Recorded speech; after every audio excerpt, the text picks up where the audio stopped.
Hello again everybody, and a very warm welcome to London City Airport. We've got the Orbex scenery installed within Microsoft Flight Simulator for a very special preview video of the upcoming JustFlight 146 Professional for Microsoft Flight Simulator. It's an early work in progress beta, so some of the features you will notice throughout the video will change prior to release, and this is basically a little sneak preview for you guys to enjoy and get the feels for it before it's released. I hope you enjoyed the video. Make sure you hit like and subscribe down below.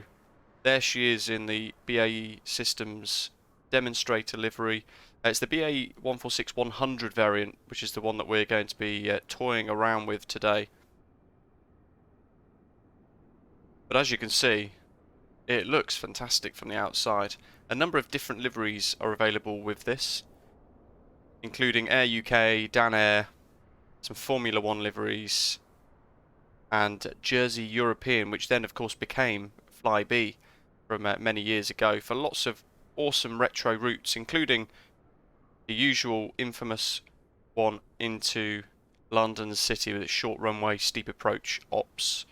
Something that the BA 146 was well known for being great at, effectively.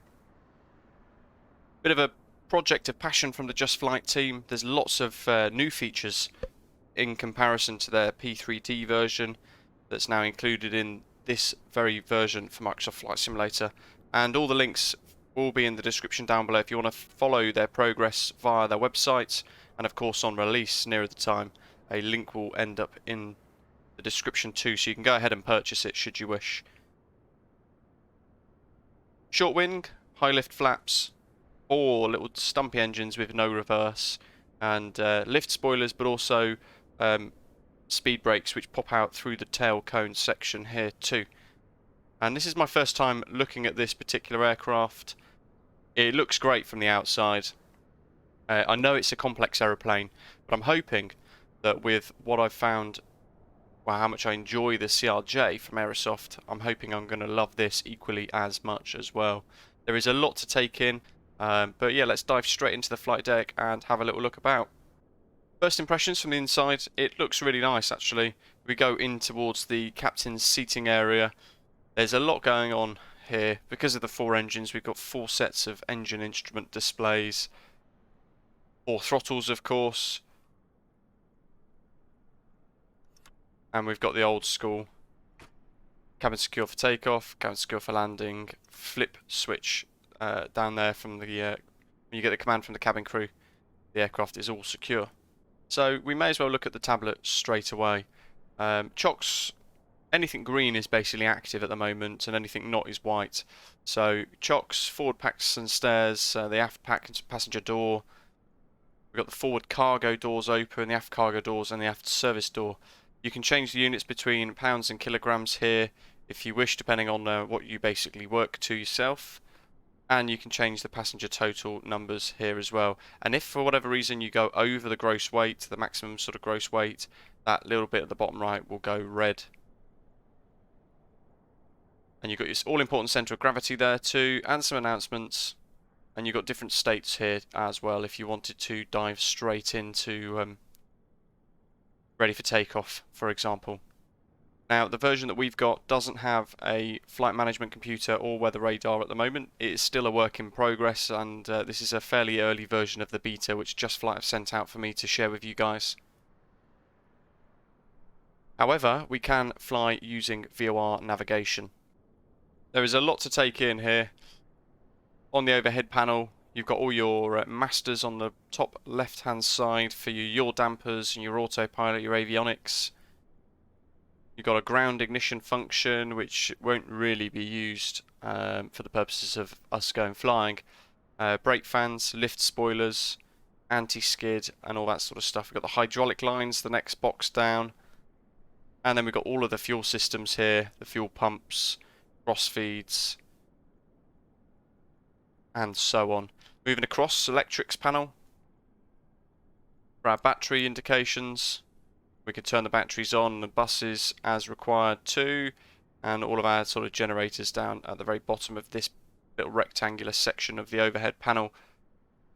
Fire suppressant equipment for each of the 4 engines there. Pull out to switch everything off and isolate everything, and then rotate to extinguish any fires. And then we've got the APU section in the center at the top of the overhead panel too, which we'll need to start everything up. Followed by our engine start switches, our ice protection. We've got a couple of other miscellaneous items down at the very bottom here, which is probably the more important ones for just general ops. Landing lights, runway exit lights, emergency lights, wipers, and the fasten seatbelt sign as well. Looking across a little further, pressurization tabs, and we can set the altitude for our landing elevation as required. Ice protection units just below that, and that's all of this. There are a lot of them, and then moving across again, we've got our packs, our APU air, bleed air effectively from the APU, and then the engine air as well, and a couple of instrument lighting switches and things just at the very bottom. There are a couple of test switches dotted around as well. They all do stuff. You press them in, and then at the very top, by all the circuit breakers to the right hand side of all the fire extinguishing kits, we've got all of the main sets of lights, emergency lighting that could be armed, smoking signs, beacon strobe, navs, and then our air conditioning systems. So for what we want to do today, we want a little trip up to Manchester. We're going to follow just 3 VORs on the way out.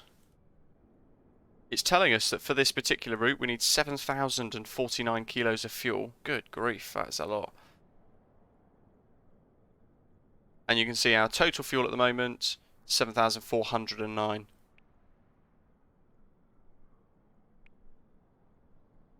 So we can just drop them down ever so slightly, or we can click and then we can type in effectively what we want. Then hit enter. And there we go, that's given us 1 kilogram more than we need for a diversion back.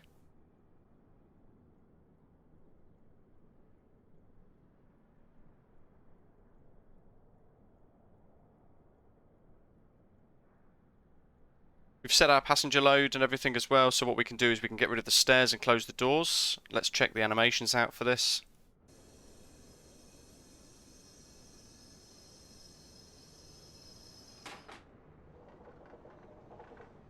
So there go the doors. Look at that, beautiful animation work. Shocks are still in on the gear down below as well. In fact, while we're on the outside, let's look at the actual struts and things. The gears, it looks remarkably detailed. Very nice indeed. Custom views would be great with this as well when it does come. So we've got everything except for chocks now, effectively. Start the APU.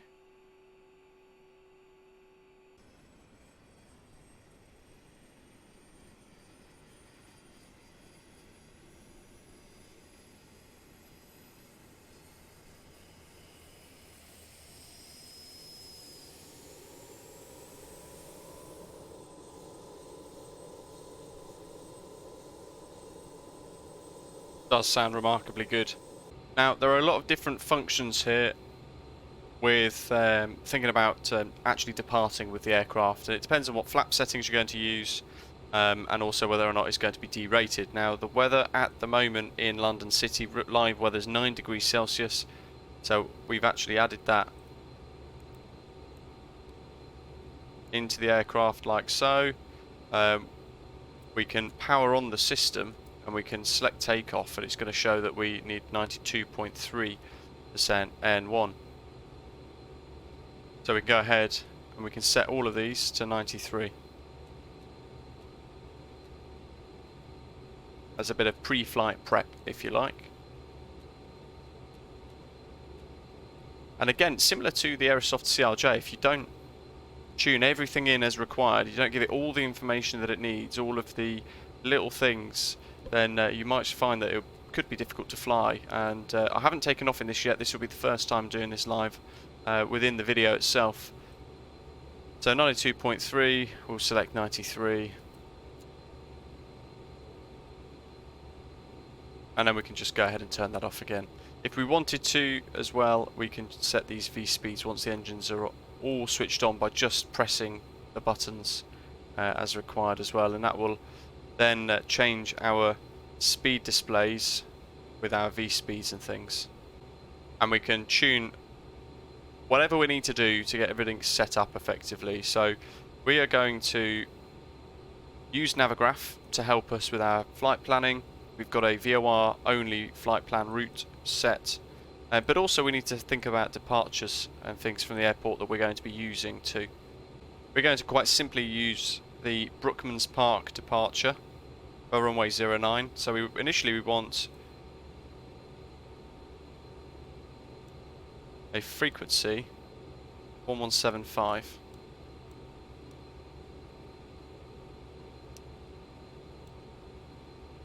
Followed by Trent 1157, like so. We can use that button to switch the two across. Now initially that's a climb to 3000, but for the purpose of today I'm just going to set our cruise altitude to try and achieve cruise at least. There's a little switch for flight director bars, and you would also tune an ILS into this VHF nav system as well.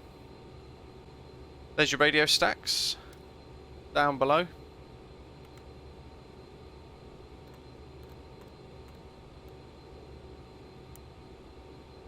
We can transfer across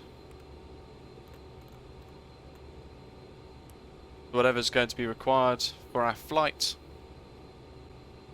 You want to turn ice detection on in the overhead as well. First things first, we're going to start engine number 4. Externally with the lights, looks really nice. You can see the volumetrics of the beacon down below as well, and the belly of the aeroplane. So let's see what this is like to start up. Missives from the back of the APU as well, the exhaust showing there as well, another nice feature.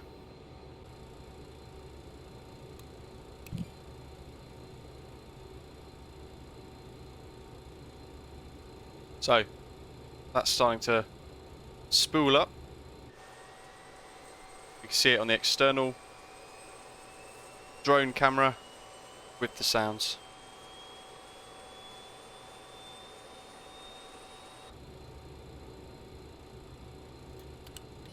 And now we'll put fuel in.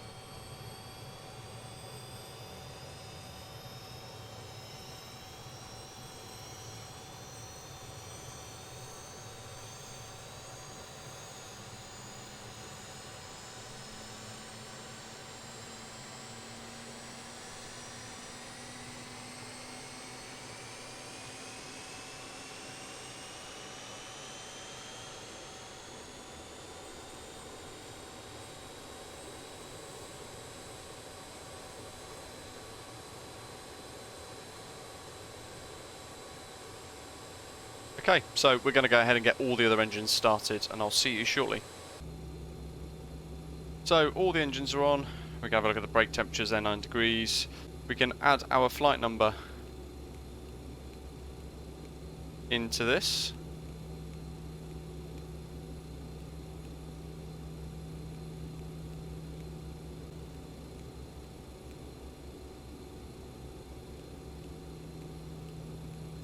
Like so. We can go back to our squawk and we can set 2000 or whatever our squawk code is if we're flying on VATSIM and we've got used to it, and we'll stick it onto TA. Done. There's the whole point. We're going to familiarise ourselves with the autopilot switches and things as well, so we know how to turn it all on when we do go. And we want to turn the power back on to this and select takeoff. Then we can go ahead and set our V speeds.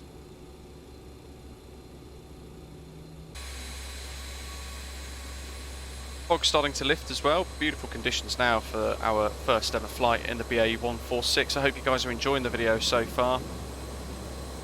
It's hard trying to show everything in as short a space as possible to help you guys sort of see it, but we will be doing a live stream with it in the near future too.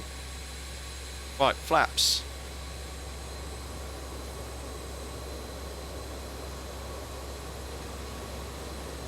Here are those flap animations. We can do ailerons as well.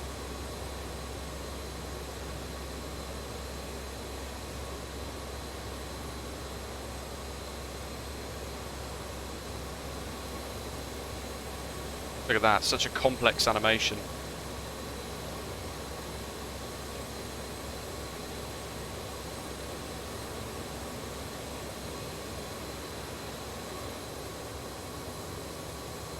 They're set. Bit of a higher setting for our departure. And we mentioned earlier about the speed brakes and things. We can deploy them like so, and that's what that all looks like. It looks fantastic. There's our elevators. Okay, park brake off. Now I've actually got the Turtle Beach Velocity 1 yoke system, and that gives me 4 throttle controls, which makes it really easy to actually manage all of this.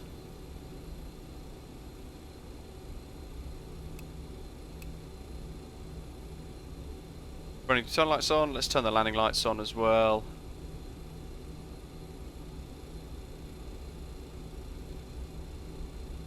And we've got strobes, everything on up there too. We use the whole runway. See, as we're making this turn, you can see the tiller animation here as we begin to line up on the runway.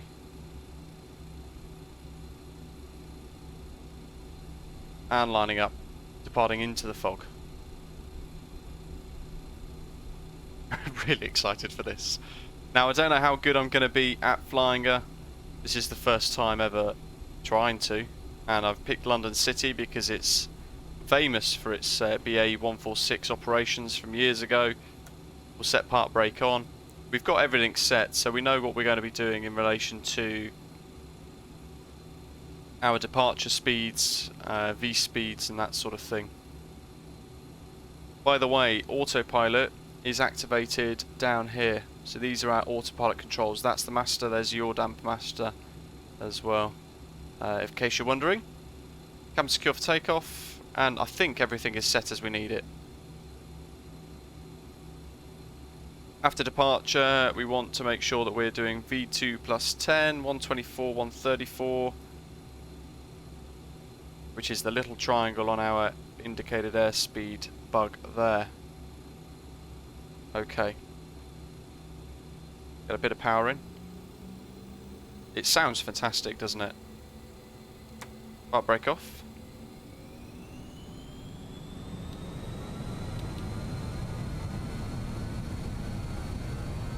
And that's our thrust set.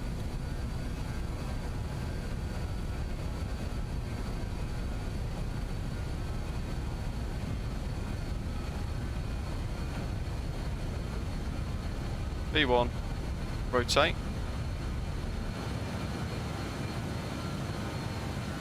Now I'm trying to fly V2 plus 10, which is about here. Positive rate, gear up.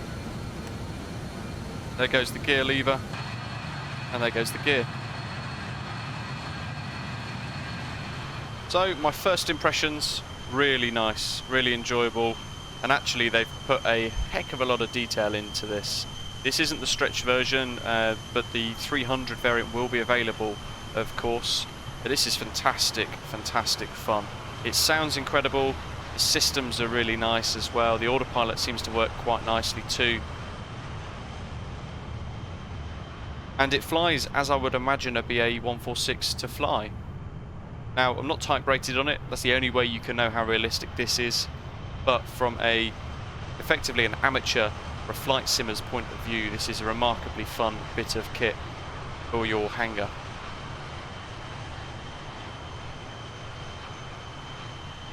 What do you guys think? Share your thoughts in the comments below. Didn't take too much to try and achieve custom views either with this. And there is the option inside the tablet to either disable or enable an interior cabin as well. It's a very low poly cabin. I found with the preview build at least that if you turn the cabin off, it gives you the ability to set these wonderful cabin views, or the sort of wing views out through the window. So as we're flying along on our way to Manchester, I wanted to go through a couple of the announcements that you can hear within the actual EFB. We've got seats for takeoff, seats for landing, release crew, arm, disarm doors. Cabin crew, please take your seats for takeoff. Cabin crew, please take your seats for landing. So all we've got to do now is the disarm doors at the end of the flight. Just wanted to show you guys that as a bit of an idea what to expect from the announcements within the JustFlight 146. So we're buzzing along quite happily, about 10,000 feet, 1013, and we're just above 290 knots at the moment. So we are shooting along to our final destination of Manchester, Mako Simulations Manchester. We've got our decision height here tuned in for the ILS approach, and we've got 1095 tuned for the ILS approach as well. That's the ILS frequency for runway 23 right at Manchester. When we get closer towards descent, our top of descent, we want about 12 to 14 miles to get to 7,000 feet, and then we'll continue our descent all the way down to 3,500. And what I've done is I've turned the power back on to this power setting area. I've put the temperature at Manchester and I've ticked descent, so the aeroplane is calculated what N1 we need for our descent, and I've then gone ahead and set 63% N1 in all of those. These work.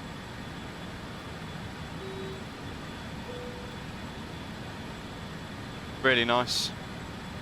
We can cancel them as well. That's one of my favourites, has to be said. Such a simple thing, but actually it does add to the immersion, doesn't it? And now the sky is starting to clear really nicely towards Manchester. We've got these wonderful views all out down below us, and a great retro aircraft that we're enjoying as well as we make our way across towards Manchester. Now it's lots to learn. Of course, I'm likely to have made quite a lot of mistakes here, but I'm trying to show you guys that actually with a little bit of prep, a little bit of research, reading through some of the manuals, you can successfully fly from one end to the other and enjoy it throughout as well. I'm by no means a competent airliner pilot. In fact, the only thing I've ever flown in real life is a PA-28, a Piper Warrior. So yeah, it's a huge step up, and the airlines spend thousands of pounds type rating pilots for the specific variants of aeroplane that they will be flying upon. So if we as flight simmers can nail these complex aircraft that have been created by fantastic developers, then you know we must be doing a pretty good job to get from A to B successfully, even if it's not completely accurate to begin with. You've got to start somewhere, right?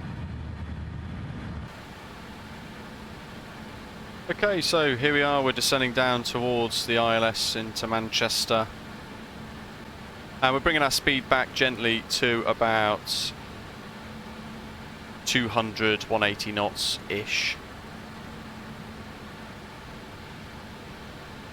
There's our landing flaps. We will go for flaps 30, 124 for VREF. We can manually wheel this around to 124, or we can click in here to enable it if we wish. Okay, so we've got the ILS tuned in 1095, we've got the course set 231 degrees, and our speed is gently coming down, and we're steady at 3,000 feet, which is fine. At 12 DME, we want to be 3,500, so we're below the glide slope. That's nice. 251-ish, we're going to try and intercept this ILS.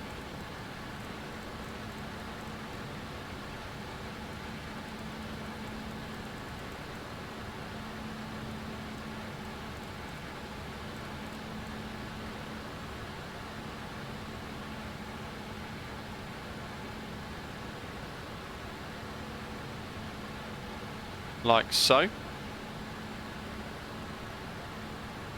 I'd like to think then we can also arm GSL, and that would be arming the glide slope. 2,500.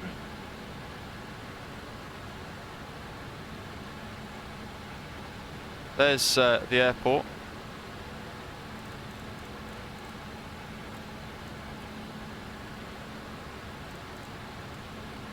We've got a bit of a crosswind today.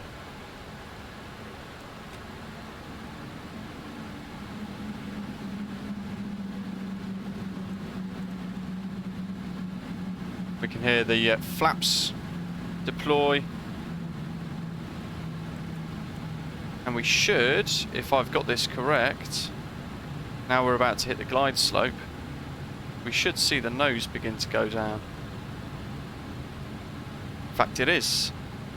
And their descent, so GSL is now active.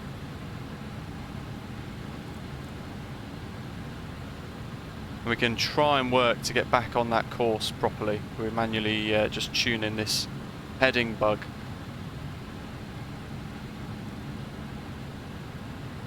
We're watching our speed throughout. Gear down. The animations are just remarkably good.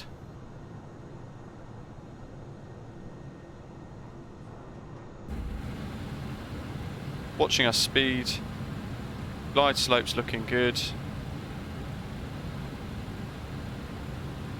We'll have another phase of flaps, another stage of flaps. 8 DME. We wanted to be at 2,860. We were. The next point's going to be 4 DME. 1,580.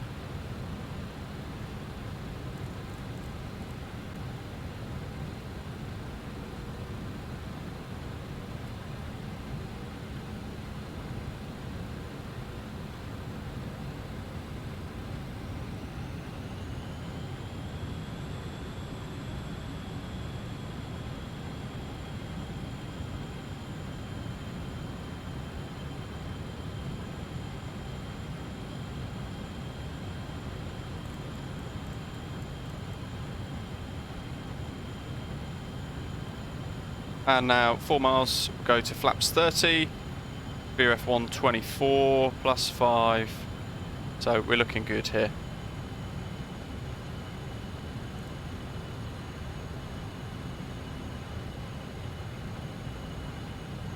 Four miles, 15.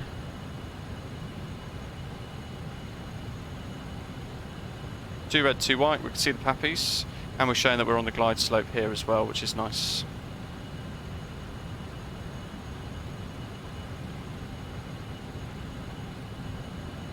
We've got gear down, 3 green, and we've got flaps set as required. Now we'll turn the autopilot off. We'll try and fly this in the rest of the way ourselves. We'll see how we can do. Now interestingly, it feels quite responsive. And it feels very nice to fly. Use trim to help you.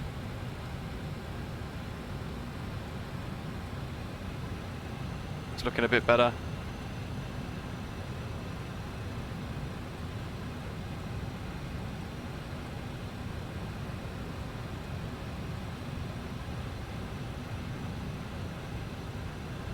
Approaching minimums.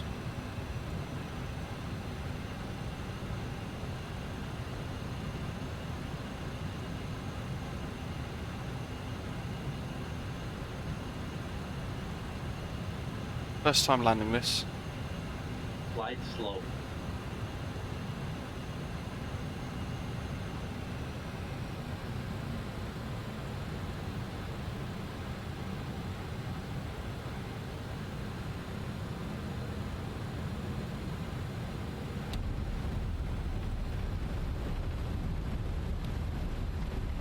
Now we don't have a reverse thrust in this, so we've deployed our spoilers.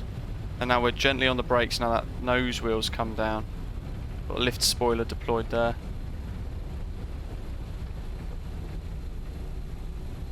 And then vacate.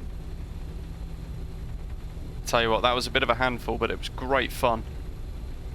Wow. Slowly off the runway. We'll come to a stop. From the outside then, a little replay of our touchdown.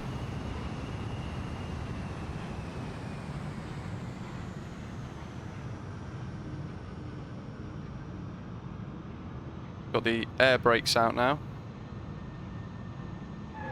Oh, you know what? I'll take that.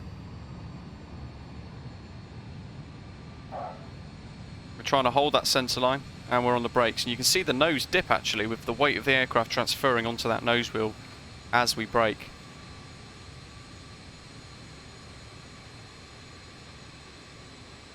Very cool.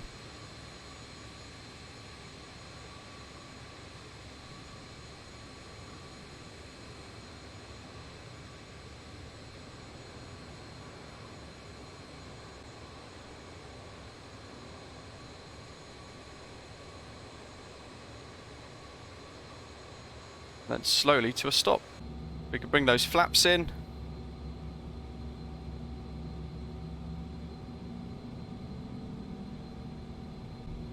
And we can taxi on to our stands.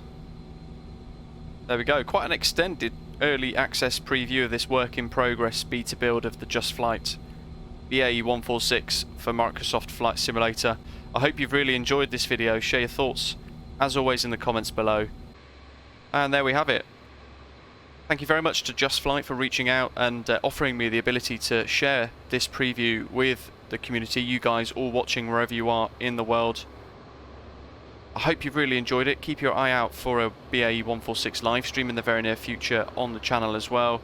As always, all the links will be in the description down below if you do want to purchase it, or indeed follow their dev progress pre-release on their forums. Thank you very much for watching, and I hope to see you in the very near future. Take care.